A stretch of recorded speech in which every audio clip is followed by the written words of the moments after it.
Hi, it's Christy of So to Speak, and welcome to the Closet series. We are so glad that you're here. And if you're new here, go ahead and subscribe to So to Speak's YouTube channel so that you don't miss out every time we distribute a new guest from the closet. We've had a bunch of different guests come in, they talk about a range of topics, and it's really just for you to be entertained, to gain some insight, to gain some perspective, like, oh, I've always loved that topic. I never really looked at it like that. So make sure to go ahead, subscribe, and check that out. And before we jump into our next conversation, I just want to give you a little behind the scenes look here at what happens with the whole closet series. So I invite guests virtually into the closet, I edit the conversations, and then I distribute them to you. And I had this very, you know, ideal thought process in regards to I'm going to be churning these out in almost in real time, and it's going to be week by week, and life just happened, and that's not what's going on. It's taking a little bit longer than I thought. And the minute that I actually loosened the reins and chilled out about it a little bit more, something serendipitous happened. It's really freaking great. So what happened was this. The next guest is an educator, and this week is Teacher Appreciation Week. So, yes, we talked on Easter, but it's coming out now, which is so timely and perfect. I mean, yes, this is Teacher Appreciation Week, but I think we can all say that we have been beyond appreciating all of the teachers since the beginning of the pandemic. Oh my goodness. All right. So, teachers, major shout out to you. You guys are kicking major butt. I hope all of you parents have teachers that are like the ones my kids have, because they are just knocking it out of the park. They're creating such a sense of safety and normalcy and comfort for my kids. And it's, you couldn't ask for anything more. So, thank you so much for that. And parents, wow, you are probably driving yourself absolutely bananas by homeschooling, but you've never done this before. So you've never homeschooled and worked from home and taken care of a home and had no space mentally or physically or otherwise. So give yourself a big pat in the back, pour yourself a big cocktail, and just give yourself a break. You are doing absolutely the best you can, and we get it big time. So without further ado, our next guest is an educator. She is a high school English teacher. Her name is Carol Ann DiCurzio. She is a good family friend, and I thought of Carol Ann because she was someone who I knew personally and professionally understands teenagers. I was thinking, I really want someone in here who can talk to you, if you have a teen in the house, of how to be as harmonious as possible coexisting with teenagers, because teenagers. So Carol Ann came to mind.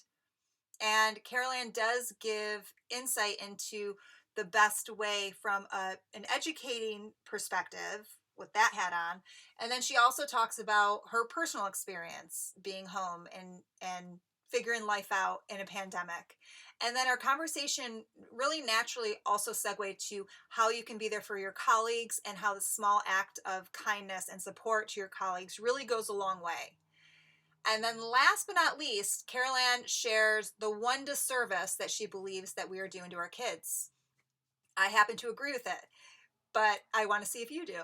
So make sure that you check it out and sit back and enjoy our conversation. So I will tell you that my last day of school was March 13th, and it was not a good day.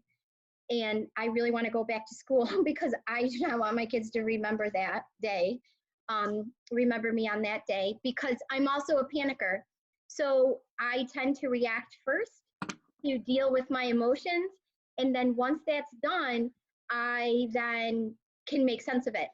So since that day, things have been fine for the most part. Like you're saying, like, yeah, I like that we're slowing down. We're together quite often as a family. Whereas if we were in school right now, Mikey would be playing lacrosse, and I know he's missing that, but it would be game after game after game after game. We wouldn't be home. Our family dinners would be different. Hannah's home and from school, and the time that the three of them have together has been really nice, because it's coming to a close soon. You know, Hannah's at college, Mikey's going next year, Abby is going to have to make adjustments to her new lifestyle. So this gives them an opportunity to still be in the same vicinity. I am totally aware of what's happening, because yeah, our lives have changed, but at the same time, I think if we look at this as an opportunity for renewal and to find I don't know, positivity, I guess, in the good and the rewards in this situation, I think we're better for it. Yeah, absolutely. You said that we are the captors of the energy in the house, and we are the cultivators of the energy of the house. Absolutely. You know, these kids, all the kids, they need to live their lives. And I think as parents, we try really hard to not control them, but direct them so much so that we're too hands-on. And then that causes control them to a degree. Like, I feel like some parents definitely want to control their kids, right? yeah. I mean, and I'm a controlling person, so I get it. I mean, it's part of the job. Like, I have to control 145 kids all day, every day for a year. You know, but I guess there is also that balance where we have to let go and we have to trust them, and we have to trust what we've instilled in them. So you know what? If my 18-year-old wants to play video games during the day and then do his homework at the nighttime, I guess I have to trust that. Yes, can I pause you for a second? Because absolutely. I sent you, when we were prepping for this conversation, I sent you that link for the Girls Leadership website. That yes, and it had certain points regarding how to deal with being home with your kids and dealing with homeschooling and all that stuff. And you're nailing two of the, well, at least, yeah. So you already said two of their points. So they were talking about structure, a sense of agency and connection. And so you just were talking about the connection between your kids, how they're able to have that with each other and family, because you guys are able now to, like the great pause, as people are calling it, to be able to have dinner together, which is not the norm, right? Right. And then the structure, or I'm sorry, the agency of knowing that, having trust in Mikey to say, you're, at the end of the day, you just have to get your work done. How you set that up is up to you. But, and so he has that agency over, like, all right, I can play video games at 1 o'clock. I just need to know that I can get that done, but I can do it in the way I want it. What great prep for him too, like when he's going to college. Yeah, absolutely. Thank you. You know, and Hannah, you know, that's another situation, not situation, but a learning experience, because she was at college for almost an entire year. We really, on a day-to-day basis, were not part of her intimate life. So, you know, her work schedule, her class schedule, her eating schedule, whatever that may be, she was on her own. So my first instinct was, I want your bedroom door open. I want to know where you are. We're home. You know, there's certain situations and requirements and expectations to be a part of this house. And then I thought, you know what? No, there is a certain time of the day where all of us are together, that we just tend to emerge from our different points of the house.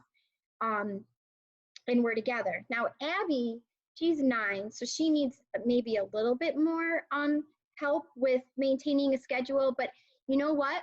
Her teacher and her math tutor do that. Her teacher has a schedule for their Zoom online classes, and we follow that schedule. And then she has a really great relationship with her math teacher, math tutor, who we absolutely love. And Abby will text her and say, can we meet on this day? So in all honesty, the schedule for me, my part in that schedule is to make sure that she's up, because our sleeping habits have changed, obviously. And to make sure that she's, you know, she has what she needs. She knows what she needs, but sometimes we kind of have to locate them or whatever. You know, so I've been Zooming with my students, and my first Zoom meeting I had, and it was very low key. It was just, I want to see them. I want them to see me, kind of catch up, see what they need. I had like 85 kids at one point on that Zoom, and I couldn't believe it. And you know, the people say out there, the public says, and our administration tells us that the kids need us, but we need them too. Like, I felt so special that moment, because those kids wanted to see me and they wanted to hear what I have to say. But to go back to that aspect where we were talking about the kids have to, we have to trust them. So I set up my Google Classroom in a way where they're running on a cycle, not necessarily specific due dates. So we're running on a 15-day cycle. And then our second 15-day cycle, well, our third 15-day cycle will start in a couple of days. But one of the little boys, now I call them little, but they're not. They're 17 and 18 years old, but to me, they're little. And well, I guess I should tell everyone if they're not quite sure is that I teach seniors. So one of my students, and he's super smart and he's a good boy, and he said, I asked him, I said, what do you think about my about the organization of our classes at work? And he said, it works. And what we love about it is that we can do it at our own time. Mm-hmm. And it's reminiscent of the patterns that we follow and the practices that we follow if we were in the classroom. Mm-hmm. And even though they're on their own right now to read the essays, find the writing strategies that are inside the essays, because they'll prepare because they're in preparation for writing their paper, emulating those same writing strategies. And they said that it makes complete sense. So I was really happy about that. The structure, the agency, the connection, all of those things seem to be coming through with your students, and also that consistency. Like, yes, they're 17 and 18, which they're young adults, but they do still have that sense of needing some sense of security, like we all do. And you having it set up so it's similar to the classroom gives them that consistency, which is a safety net right now. Like anything that we can use prior to this new normal that we're finding ourselves in, that will allow us to feel like not everything's uncertain and like flying by the seat of our pants. Those are like the mini anchors that are like, okay, Mrs. DeCruzio set this up like a classroom. Whew. And they may not even realize that's how they're feeling. Like, I'm assuming that's how they're feeling, but they may not even realize that, like, that's it. But there's such a sense of calm when we are able to have that structure and that routine. So I was going to ask you too, like, so you're a teacher, so there's benefits to you being able to bring that structure that's maybe part of your personality already, or part of you having been a teacher for, I think, 22 years, you had said. Yeah. What would you say if you could tell a parent who has never taught, who is like has no idea how to deal specifically with the age group of teenagers, because that's your expertise, like what would you say to them in regards to making it be as harmonious of a situation as possible? I think that I would just say trust them. I mean, ask them questions, and if you feel that as a parent you need to have more information, you can contact their teachers regarding their assignments. But for the most part, I think that the kids will tell you that they do have work and they're getting it done. And just ask them about it. What was your assignment today? What did you like about your assignment today? What was difficult about your assignment today? How can I help you? Not, did you get it done? Make sure it's finished. And that I know from I've learned as a parent and as a teacher. But ask them those questions, even though my own children, especially my 9-year-old, says, Mama, you ask too many questions. But again, that is an unintended consequence or side effect of asking questions all day long. So it's funny, but ask them those types of questions, and then ask for help. So, that's the one thing, like, I am not technologically savvy at all. And if you were one of my students, you would know that. So, and if they see this, they'll laugh. They'll say, absolutely. And in fact, Abby had to help me with my first Zoom lesson because there were certain aspects about it that I was struggling with. But now she was there, she was helping me. But to get back to that, ask for help. People want to help because people just generally want to help for the most part. Yeah. And secondly, in this time of crisis or isolation or whatever it is we want to describe it, people want to feel needed. Yeah. So reach out, even if it's someone that you're an acquaintance with, or maybe it is a teacher. they want to help. They want to feel needed. So I would also recommend parents asking for help to, kind of for advice or ways to help their students find success in this weird time. Or even your own kids. Like, I love the fact that story about you and Abby. Like, how great did that make Abby feel to feel like she's helping mom figure this out?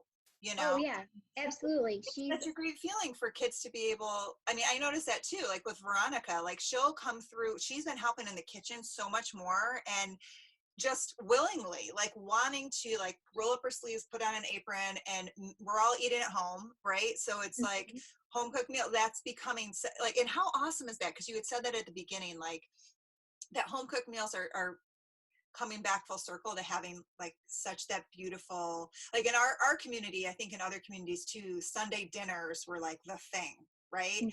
Absolutely. And not saying it's this idyllic situation every single day of the week. That's abnormal. That would not happen. But so many more Sunday dinner type feels are happening. Have you noticed that? Mm-hmm.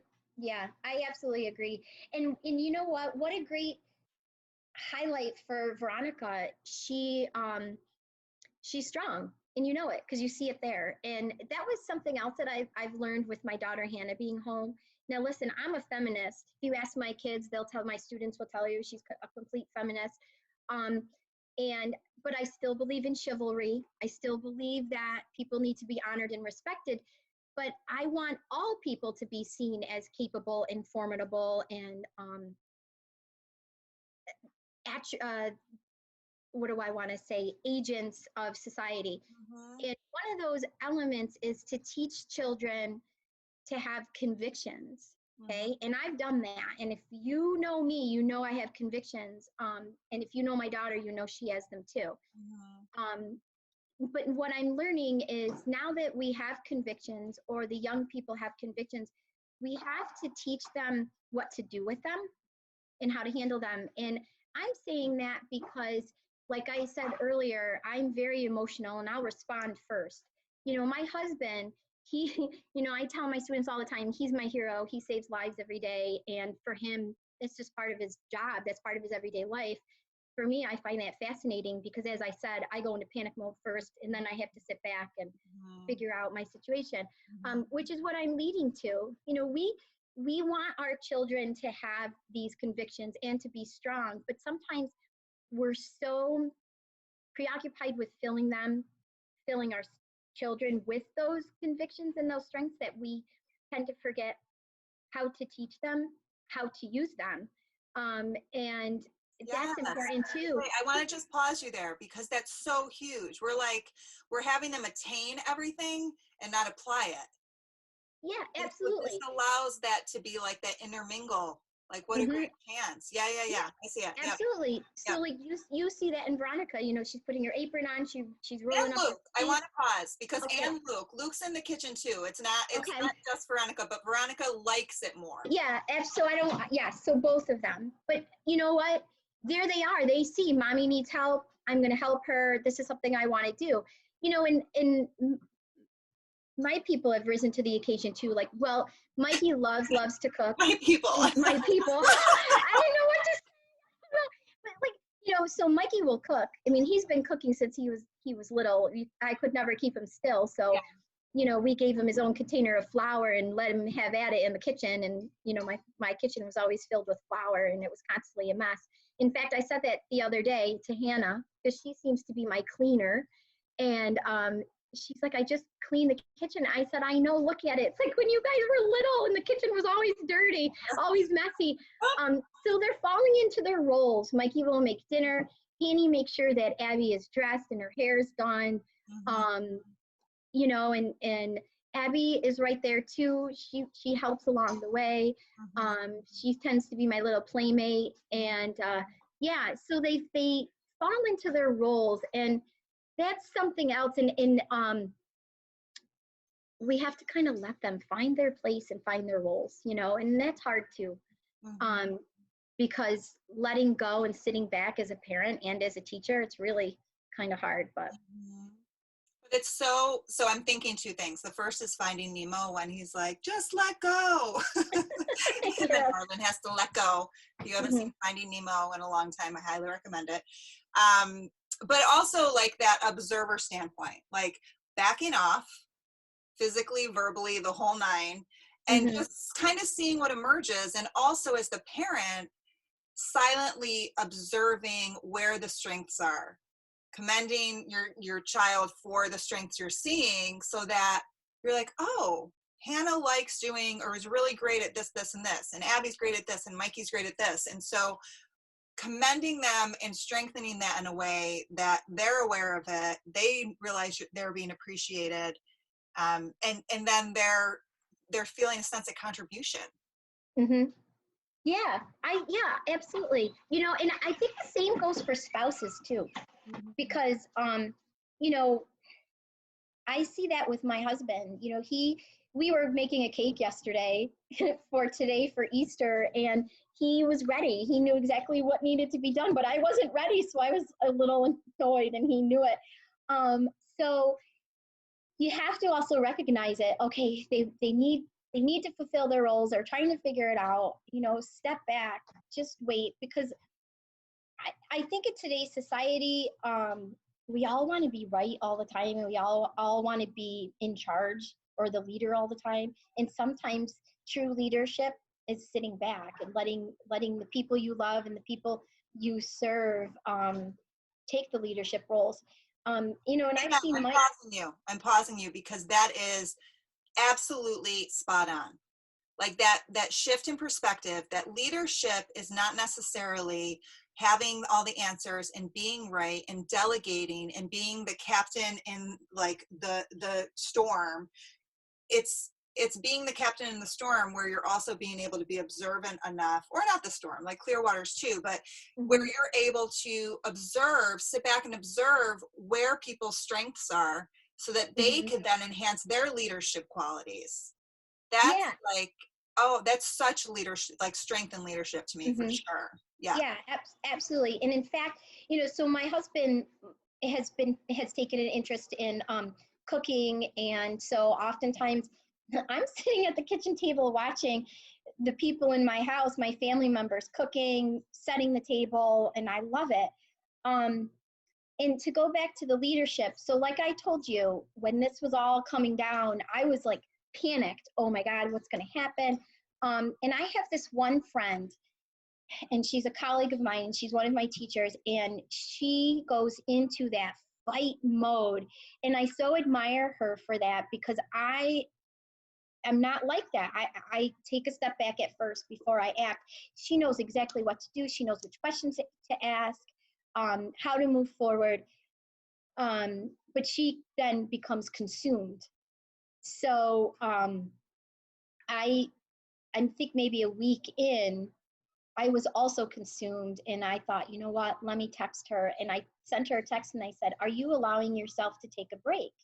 And she called me a couple days later and she said to me, you know me so well. She said, because no, I am not allowing myself to take a break. She said, I just worked for 12 hours.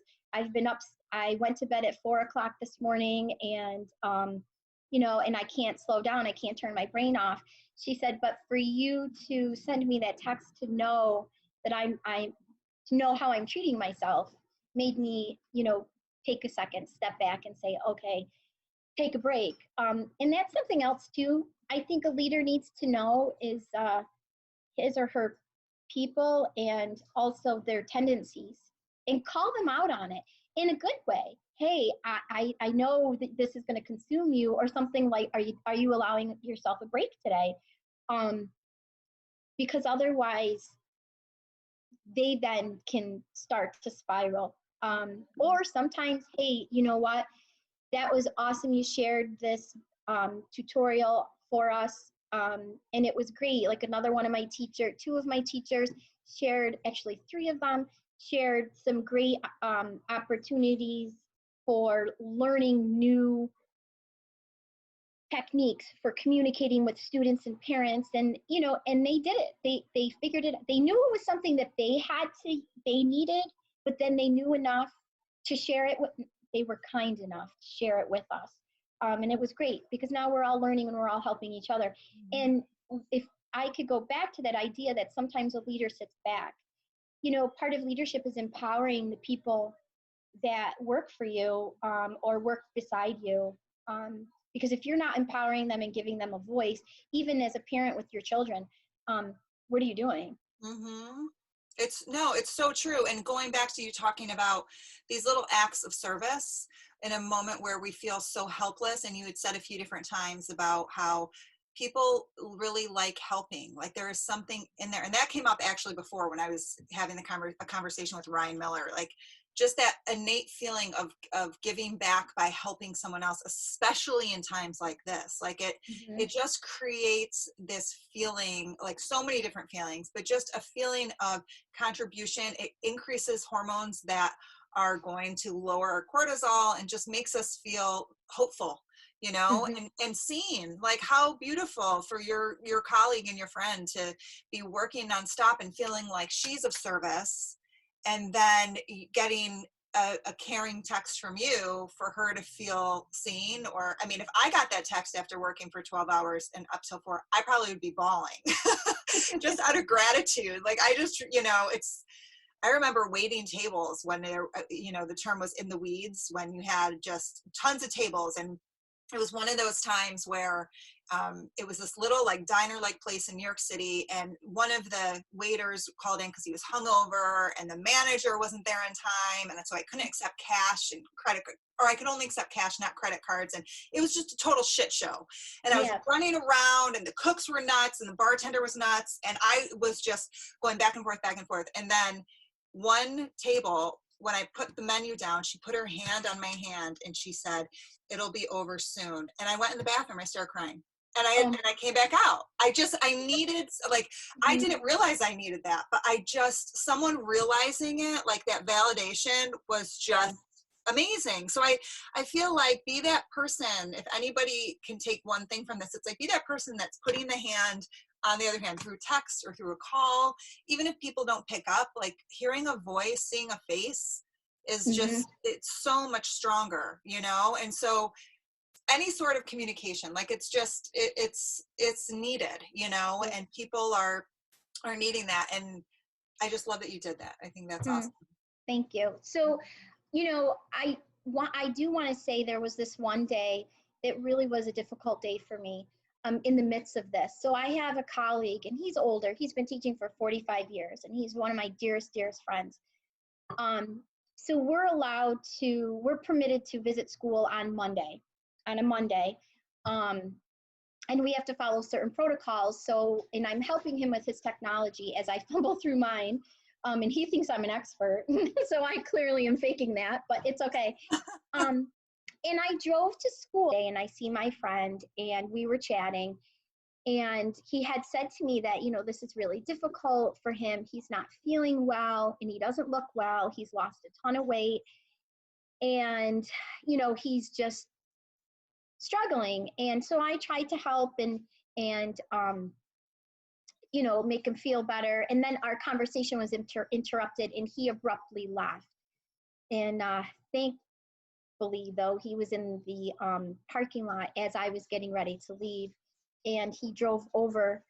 And of course, we were practicing our proper social distancing. Um, and he just said, I said, "Oh, I'm happy that you hadn't left. I wanted to make sure that you were okay and that you weren't upset." And he said, "No, I'm fine." He said, "I would hug you if I could." And I said, "Just know I love you, and I'll see you soon." Well, see, I'm going to do it now. I'm going to cry. And if you ask my children, they'll tell you I cry at everything. We watched Onward or Far Away. What's the name of that movie, Am? Onward the other day, and I was bawling. So you think I cry at everything. But I started to cry, and I thought, oh my God. So if it's okay to say this publicly, I said a little prayer for him to make sure that, somebody would be watching over him when I can't. And then I get home, and it was a Monday, and that was the Monday that my daughter's school was scheduled to deliver their next packet of work. Mm-hmm. And there was a school bus pulled into my driveway, and that was it. the floodgates. Oh, I mean, I was crying on my way home, but I was crying. I waited for them. I made sure I waved, said thank you. I get into the house, and my husband looks at me and he's like, "Mom, what's wrong?" And I told him this story, and I said I was doing okay until today, and that was just a really hard day. I think that was one of the moments of reality. Excuse me. All right, okay, I'll get it in a minute. Thank you. And that was like one of the days of reality for me. Um, and so that was a hard day. But since then, I'm like, okay, what consistency can I maintain, and how can I reach out to my kids? So I told you I had that Zoom meeting, and I had like so many students, and then the next Zoom meeting I had another good amount, maybe like 60 or 70 kids that day. But both times I made a point to call all of their names out. And the one little boy said to me, "I am so happy that you did that. It made, even though you said my name, but everybody else's name, every name you were saying made me happier and happier. And you just did this call out. And it was great, and do it every time." So like you said, that moment of acknowledgement, and Yeah. is so important. And the moment of acknowledgement of the good things and possibly the elements in our life that are missing, because we have to say, okay, this is missing. It's like your customer said, you will get through this. This will end. Yep. The negations and the absences will end, and will come if we allow ourselves. We'll come back from this better. We're what at this point, week 5 maybe of we're around there. We're getting up the slope, because it's going to be a high one, right? We're not even like fully at the center of it yet. Mm-hmm. And you're hitting moments of grief. I mean, those are moments of grief, and we're all at different levels of grief. We're all dealing with this the best we can, and we're trying to keep it together for our family, for our students, for our employees, for our whoever is in our life. And having those moments of grief and releasing with crying is so necessary, and not judging yourself for when it happens. Because like you were saying, like the bus showed up, you had no idea how you were going to feel. Like you just saw it and it happened. And I just think it's so important for us to realize, like, it's funny, I was just talking to someone else who I was having a conversation with for the series, Kelly Watson, yesterday, and talking about there's no direct line for grief. Like it's an ebb and flow, and the more people realize, like, just allow it to kind of come through, and she said, feel it, heal it, and then allow it to go through. Then it makes it so that it's an easier transition out. Yeah, and I think you should allow that to happen. I mean, do not push it away, and embrace it, because otherwise there's no coming out. I talk to my kids, my students, and I tell them, and this is not going to be popular, and I say, what a disservice we have done. And this is the disservice. We have done such a disservice, because we want all these kids to be the same, and we want them to be rock stars and celebrities without working for it. And I tell them we also do such a disservice because society has turned into something where kids cannot feel negative emotions. They can't feel shame, they can't feel failure, they can't feel embarrassment. And as a result, they then cannot develop compassion, kindness, a strong core, the ability to ask questions, the ability to disagree in a congenial manner. The ability to be wrong. The ability to be wrong, absolutely. To not know, to say, I don't know. Like in a class, to say, I don't know when the teacher calls on you, it's like terrifying. It is, absolutely. And, so I tell them that, and I say, what a disservice. And they look at me and they're like, what do you mean? I said, well, because we love you so much. We do not want to have anything to happen to you. I said, regardless of what your relationship is with your parents, good, bad, indifferent, you may love your parents, you may hate them, whatever. You need to understand that they are doing the best that they can in a society that is so demanding. And you just have to kind of keep that in mind. And they're just kind of blown away by that. And we want to hold on to them, and we want to protect them, but it's a disservice, Mhm. because then they can't function and they can't cope. I have to tell you, I have so many little girls and boys that deal with anxiety and are struggling with who they are, and they cannot judge character because they are unaware of the realities that happen in life, and they're not able to learn for them. You know, I've been told that I can be very intimidating. I don't know how, because I'm 2 feet tall. But Well, but I am. player, yeah.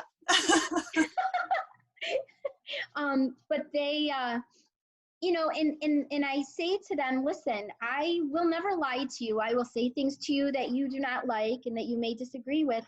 But you have to hear them and you have to know.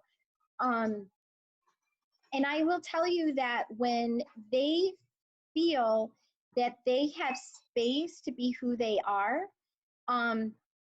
man, they just seek you out and they want to be with you. You know, I always say embrace your quirks, embrace who you are, who cares? You know, and I could say that now, being the age that I am. Was I like that my entire life? Absolutely not. But I want, and because I was not that way until much older, I want to impart that on the hundreds of kids I see every day, because I want them to find out who they are without apologizing for it. You know, and here's the other thing, we never correct them. So I'm in a writing class. I teach a writing class. These kids have to write and they have to deal with criticism. So, and I'll say, listen, we're not about right or wrong. We're about noticing what we're good at and how to improve upon that. We have to notice what we're not good at and how to fix it.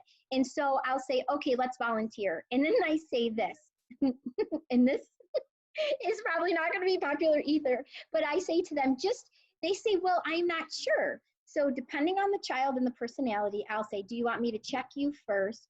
And then I'll let you know. So some of the kids who are a little bit more hesitant, they say, yes, please check my work. And then we go through it.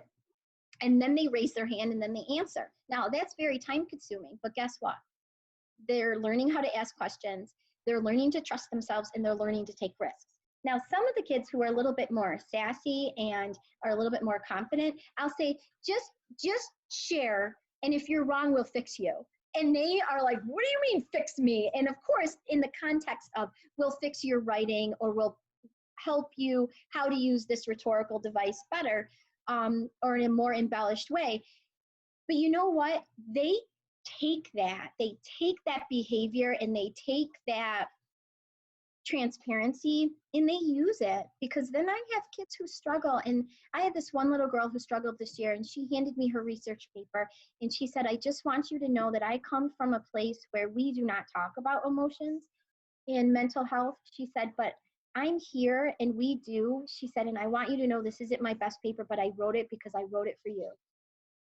And I was like, oh my God. And it wasn't her best paper, because I know what she can write and I know what she could do. And it wasn't even a quarter of what her ability was, but I know during that time she was struggling and it was hard for her to get those 4 pages done, and she got them done. And you know what that says to me is that I'm going to cry now. So that she feels safe in my room to do something that isn't necessarily her best, and she knows it, but she did it anyway because she knew that we would fix it. She knew that we would make it better somehow. And I think in the book that you just read, You Are Not Special, we rob the kids of that. You know, we rob the kids of that. And you know what? And I'm not, as a parent, innocent of that. But when you're in it, when you're in the weeds, to use your words, and you want to make sure that your children are where they're supposed to be and that they're following a path that is going to be good for them, you lose sight of that. You lose sight of that. You will fail, but I'll help you get through it. You will struggle, but I will help you get through it. You lose that sometimes, and you just have to try to get back there. You know, I mean, all that angst that any parent faces when his or her child gets into that place, moves into that moment of pseudo adulthood. You kind of lose track of that. So I'm not like that 100. I am more capable of giving my students at school the room to adjust and allow myself to fix them or help them. At home, I tried the best that I can, but I worry and I want to make sure that I am doing the best the best for them that I can. You have to teach yourself how to step back because it's hard. It's hard to do that. I was somewhere, I was walking somewhere, I was alone, maybe walking Maggie, I don't know. And I realized, and I don't know where I heard this from, but it's their path. And when they get older, you have to trust that they know what they make, the decisions that they're making. And Mike, my husband, says to me all the time, it's his choice and he has to, and I say, I want to make sure that this is right and he's doing the right thing. And he said, but if he doesn't, he has to deal with that. That's a choice he has to make, and the same with Hannah. I dropped Hanny off. We dropped from school and I came home that night and I said, did we do the right thing? Is she going to come home? Is she going to call us and say she wants to come home? And, and he said, well, we have to just wait. They're on their path and they have to just follow it. Listen, it's not easy, and I'm not professing that it is easy, but Christy, you are in a great place right now because your kids are small and you can help them navigate the smaller decisions and the smaller moments in life, which are big to them at this point, and you can teach them how to make choices, and you can present those with those opportunities. You are at the point right now, it's going to get loud in here in a second. You are at the point right now where you're molding them and you're helping them mold themselves, because the work that you put into them in Veronica and Luke's age right now, you'll see that when they're Hannah and Michael's age. You'll see it come through, and it may be just a matter of letting them pick their outfit, or helping you in the kitchen, or drawing a sky red rather than blue, or whatever creative passion that they have, and you provide them with the outlet. You provide them with the means to make the choices. You provide them with the opportunity to deal with their failures, with their struggles at that age. They take all of that, whether you realize it or not, and then they somehow use it when they're older. And you just have to trust that it's going to happen. Listen, and it's not easy because there's so many times where I say, nope, this has to happen. I need you to know this. So Mikey is very much an outdoors person, and he loves the outdoors, and he's been hiking or he's been doing things, and I'll say every day he leaves, every day on the days that he leaves the house, I'll say, you're driving in a car alone. Yes, mama. You're staying away from people. Yes, mama. And every day, and he says to me, you ask me every day. But I heard him talk to his grandfather this morning, or his great-grandfather, and said, yep, I've been hiking and I've been doing such and such, but I have been staying away from people. So, there it is. So you have such an opportunity right now, and I think that you're aware of it and you're cognizant of it. The little plants, the seeds you plant right now, they're going to come to fruition, and they'll fly, and they'll grow as they grow. And I don't know. I just think that's important for you to know that. And knowing you as a mom, I know that you give them opportunities and that you help them make sense of what's going on in their life. And that's what we have to do. That's part of our job. I don't know. And that's part of my job too, as a teacher indirectly. So I get emails all the time. Mrs. DeCruzio, we just wrote this paper and I'm unsure about the amount of I's I used in my paper. Can you count them? And can you help me with them? How do I change them? That was just an email I received the other day. So I read it, and rather than giving this little girl who is super, super motivated and really smart and such a good girl, I asked her questions. How can you write this sentence without using I? How can you make this sentence more powerful? Use this sentence as a standalone paragraph. So it's those open-ended questions. I didn't give her the answers. It's huge. Um, Like but she curiosity over judgment. That curiosity over like spoon feeding. And sometimes we have to give demands, and sometimes we do have to take that direct order depending on the situation. Like you said, if it's an immediate emergent situation and we have to take control, we have to take control. Of course. And they have to understand that. But for the most part, yeah, ask them questions. Let them give them that freedom to make the mistakes or to find the successes, whatever it may be, and then talk to them about it. So in my classroom, I am my most comfortable self in my classroom.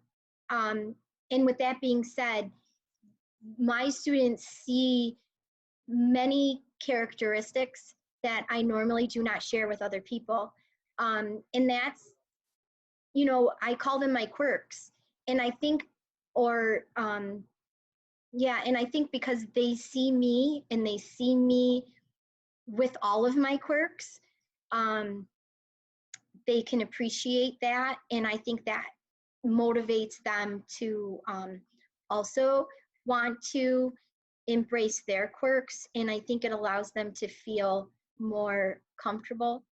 And then it helps them to figure out who they are. And I think as parents, sometimes we can't show that, or we feel that we shouldn't show those quirks, which I guess is a contradiction in a sense, because a parent, we play a much more intimate, closer role. So we maybe I am less willing to show them that those particular characteristics. But I don't know, maybe they come out anyway. My kids see them because they do call me out on some of the weird things I do. So I don't know. But that's interesting for you to be thinking about too. Like just the latter of what you said in regards to we shouldn't, or do we choose not to? That's true. And do they come through anyway? And what would it feel like if you showed up as English teacher Carol Ann DiCurzio at home and nobody knew? It's just you. You just said to yourself, like you woke up one morning like, I'm gonna show Hannah what it's like to be in my class, and like, but in a way of like, not like teacher like this, but just I'm gonna show up real. You just said you feel most in your skin when you're in front of your students. Like how awesome, what a gift to show your kids that same thing. Well, okay, so I will tell you though, I have had both of them. Hannah was a student of mine. Oh, Hannah was too? And Mikey is now. So they do get to see that at school. And, I think at home when I do try to act a little weird or a little quirky, they roll their eyes and they're like, not now, Mom. That's what they're supposed to do, right? I guess so, yeah. Yeah. So I don't know. I guess to like the parents out there, let your kids see that you're quirky and that you have a weird side to you. Because you never know what's going to grow from that. And I wish I could be that more at home. Yeah. Oh, I love that. Carol Ann, thank you so much. Oh, no, thank you. I was so excited for this whole week. I couldn't wait. So